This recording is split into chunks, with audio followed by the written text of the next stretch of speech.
Look at this, people. I have. Speak to me, man. I think this is unbalanced. Kind keep your friend. Come to terms. Weaponsmith. Iron battle axe.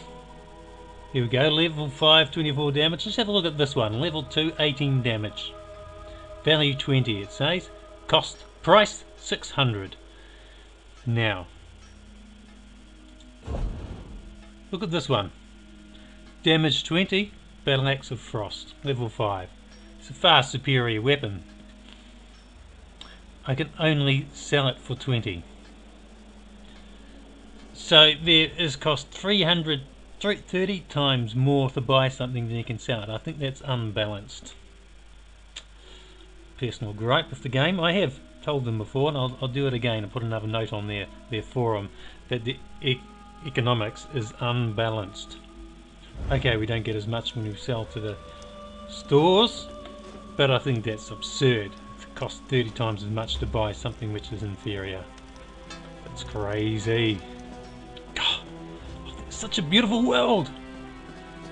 Look at that. Hello, sun. Where are you, sunshine?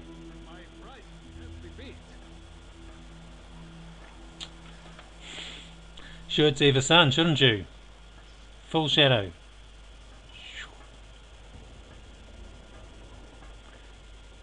I don't see it. Doesn't quite match, does it, in the game? I think what I'll do, I'm going to go and find another quest. That's what I shall do, and do that, and put the one that I'm doing missing Bleak Rock. So I just put that on hold for the moment. And interesting name, VII, 7 in Roman numerals, perhaps.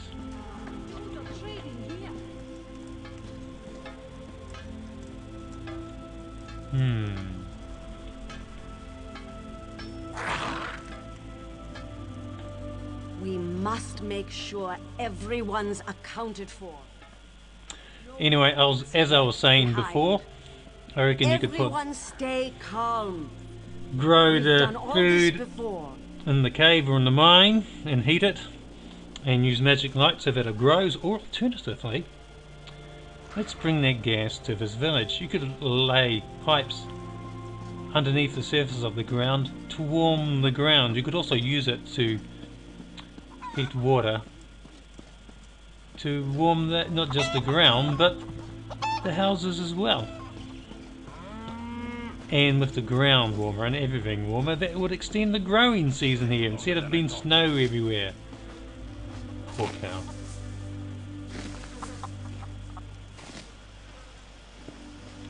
Cold in the snow.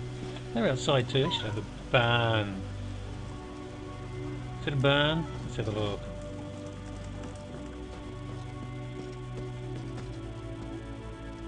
Earth turner. Can I go in your house? I can. Ooh. My stalwart sister, 3 find you well. I hope I have much to tell you. We've undertaken a full-scale irrigation project on the south side of town. One of the Argonians has shown us how to improve ditch water systems in place. Ah, lots of water around Argonia. Yes, we miss you. We miss you here. Sina, one person leaving a small town like ours leaves a big gap to fill. That's the sergeant. No, we think of you often. I'm so proud to be your brother. I know you're fighting for the safety of the pack and that you're making Father proud at VBAC's side. Just remember, you always have a home here. If the campaign ends for easy known, you still have a bunk. Faithful Samuel. Oh, isn't that nice? Lovely. Simple house. Bit of a loft.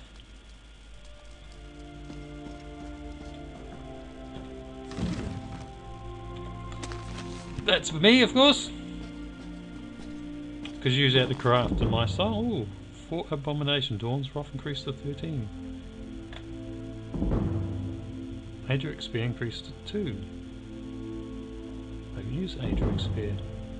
Restoring light increased to 2. Ah. All the temporal abilities gone up one. by Vinicius Imbrex, Archbishop of Corel. Thus stand out upon the world of mortals, and he found it afflicted by abominations, and he made it known unto the priests, resolution Templars, that these unnatural profanities are abhorrent in his sight, and are to be exterminated by the righteous without halt or mercy. For these abominations are each and every eternal. For these abominations are each and every the eternal enemies of the mortals of the mundus, and shall not be suffered to abide among us. And these abominations of foreign kind, and may be known thusly. The Daedra, these unworldly horrors, are not of the mundus, but come from oblivion to inflict cruelty and death upon the mortals of Tamriel. The man-beast, those mortals who through traffic with the bestial here seen do change their skins to those of animals, preying thence upon the innocent. Sounds like werewolf. The risen corpse, those restless undead whose rotten bodies persist with loathsome and unnatural vigour, sowing fear and agony among the living. The deathless vampires, who feed wrathfully upon honest citizens, regarding righteous mortals as mere cattle to sate their unholy hungers. Know these four abominations, O you righteous, and gather to slay them wherever they appear. I think I shall agree with that. Absolutely. Got some more interesting stuff to read. By the time I increase to 7. Oh, it's a song. During a bit's last dance, woman's verse. Every winter season, except for the reason of one war or another, but really quite a brother, the Queen of Rimmon and her consort request their vassals come and cavort on each and every ball. The first man at the hall is Lord Origin Jorbert of Gare, the curse of all the maidens fair. Woman's refrain. Oh dear ladies beware, dearest, dearest ladies take care, though he's a very handsome man, if you dare to take his handsome hand, the nasty little spell will be cast, and your first dance with him will be the last. At this social event everyone who went knew the bows and knew the bows and stances, and steps to war with answers, and the Queen of Rimmon and her consort would order a trumpet's wild report, and there could be no indecision as the revellers took position. The first dance only, ladies, separate away from such men as Lord Jornebert. Oh, dear fellows, explain. Brothers, can you help make it plain? The men's been doing this for years, leaving maidens fair in tears before the final tune's been blast, and her first dance with him will be the last. Lord Origin Jorbert of Gare, watch the ladies dance on ever loveliest in the realm. A fellow in your sign wide helm, said the Queen of Rimmon and her consort have put together quite a sport. Which lady fair do you prefer? Lord Jornebert pointed her. See that bosom bob and weave, well suited to me to love and leave. I won't sing the woman's refrain, I'll just have to go back and look it up. Turn the page. The man's verse too. The man in the mask of the bear had left the Lord of Gare before the lady's dance was ending. Then a trumpet sounded, portending that the Queen of Rimmon and her consort called for the men to come to cavort, disdainful passing over all the rest. Origin approached, she of bobbing breast, she was rejected, saved a life of woe for a new maiden as fair as snow. Men's refrain, woman's versery. At the first note of the band, the beauty took Organ's hand. She contemplated his stately carriage, dancing to the tune about the marriage of the Queen of Rimmon and her consort. It is very difficult indeed to comport with grace neither falling nor flailing, wearing on it hide and leather mailing, dancing light as the sweetest of dreams, without a single squeak of the seams. The ribbons rose and fell, no one dancing could excel, with masculine grace and psychic syncopation. Lord Jornebert even drew admiration from the Queen of Rimmon and her consort, like a beauteous vessel pulling into port. He silently slid belaying the weather's weight. She whispered girlishly, the hour was late, but I've never seen such grace in hide armour. 'Tis a pity he knew he had to harbour Oh, it doesn't sound very nice. He had to harm her. Oh, miserable. The tune beat was furious, and he began to be curious. Where had the maiden been sequestered before this dance was requested? By the concert and his queen of women, I didn't see you dance with the woman. My dress was torn as I came to the dance, she said, smiling in a voice that... She said, smiling in a voice as deep as a man's. My maids were quickly to repair, while I wore a suit of hide, a helm of bear.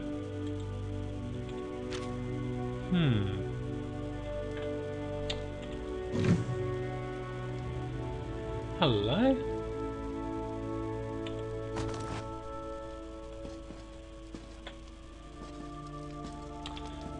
Thank you for your generosity, Snowborn. And tonight I can't keep with demand in the winter months. There are too many mouths to feed now. Some wider than others. The town is well funded by Windhelm. I'm going to take a run up on the high outside help during the next cold snap. A few extra hands from the guild could mean the difference between eating and hungry bellies. Food! Food, food, food. Very important. Food! Yes, I read that.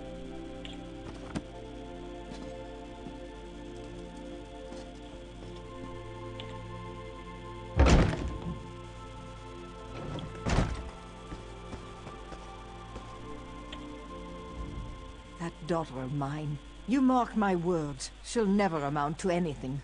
Why do you say that? She spends all day with the blacksmith. She wants to move to the mainland and spend her life at a forge.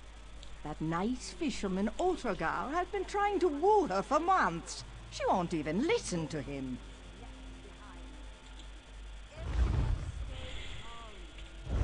We've done all this before. I think his daughter's made the right decision. This is cold. Who wants to live here? And I think this is probably actually long enough. I've sung a song for you. I've wandered in the brilliant sunshine on this beautiful land. And now the sun has set, and it's snowing. Ah. Tell Captain Rana to evacuate early, and I think I shall hold off on that one. So, yes, get that gas, heat water, everyone's accounted for. put pipes in the ground, and warm this place up. That would be far better. Adieu, everyone. Calm. We've done all this before.